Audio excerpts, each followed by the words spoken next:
You have just started a new project. Blank page, new canvas. You're super excited, pumped up, filled with passion. Your brain is full of sparks and an ocean of new ideas flows to your mind. But quickly you realize that it isn't something that you can finish in just a couple of hours or a day. Maybe this will take days, weeks or months. Perhaps this whole task is just too big. I can't wrap my head around how much I have to do. I try to think about all the technical challenges all at once. I see so many problems. Everything is just a clusterfuck of concepts. Where do I even start? Does something like this sound familiar? It does for me. I think I often like to be ambitious with my project, sometimes overly ambitious, but I accept that as long as I get something done. But when I begin a project, I often find it hard to see an end to it.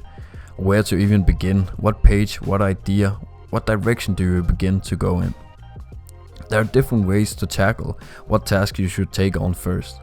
I personally like the author Brian Tracy's take on it from his book Eat That Frog.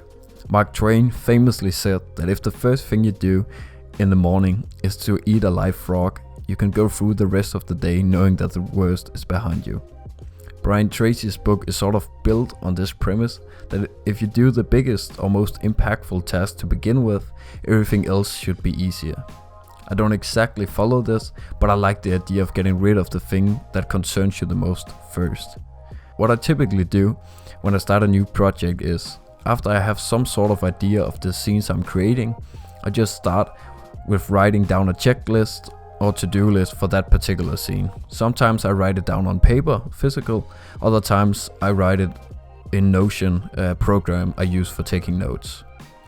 Writing goals physically with a pen has actually been proven to be more effective than doing it digitally. And I feel like that is true for me as well. There's like a different process because I write way slower in my hands, so I think I get to process some of the ideas and concepts or technical aspects while writing, I think.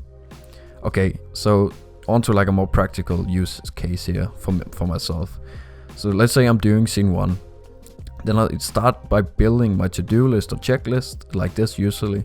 I'll just do it in Notion so you don't have to look at my horrible handwriting. I think writing down in as small steps as you can will help you power through your task quicker. And breaking the big to-dos into smaller lists or points will make them way more manageable. I feel like you've done maybe like 30% of your task just by writing it down. You have mentally prepared yourself. You don't have to hold too much information in your head, and the smaller steps you write down, then the more you sort of know exactly what to do next. And as a great bonus, it feels great because your brain releases dopamine when you finish your task and get to cross it out. That's actually been proven. So there you have it. This is sort of a shortcut down of one of the tools, I guess you can call it, I use when I create my creative projects. And if you want to sort of further your knowledge or learn some new techniques or ideas or concepts about how to be more productive, I can really recommend the book Eat That Frog by Brian Tracy, the one I talked about, and Manage Your Day Today by Jocelyn K Glei, I think. These books helped me a ton. I sort of took some of the principles from them and sort of made them into my own so they fit to my creative process and how I work, and I can only recommend that you do the same. And if you have some time to listen to a podcast, do yourself the favor and listen to the Collective podcast with Ash Thorpe as the host and episode 8 with Vitaly Bulgarov, I think his name is. These guys are beasts, and you'll probably feel super lazy, probably the laziest person afterwards, but there's so much gold in that one episode, so I definitely used it a ton through the years. I listened to it years back, and there's just like a ton of good content in there.